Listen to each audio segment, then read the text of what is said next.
Hoxe temos sobre a mesa unha proposta do Ministerio que significa que Galiza vai a condonárselle 4.000 millóns de euros, o que significa unha reducción da súa débeda do 33%. E a pregunta que lle quero facer ao señor Rueda é moi clara.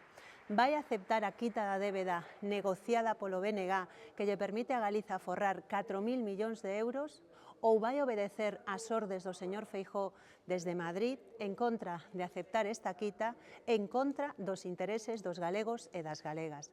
De verdade que a sumisión e o servilismo do señor Rueda ao Partido Popular de Madrid pode chegar ao extremo de que queira facer que Galiza perda 4.000 millóns de euros que poderíamos destinar á sanidade, á educación, á dependencia, á vivenda? Creo que ninguén neste país entendería semellante disparate e semellante traición a Galiza e os galegos e as galegas.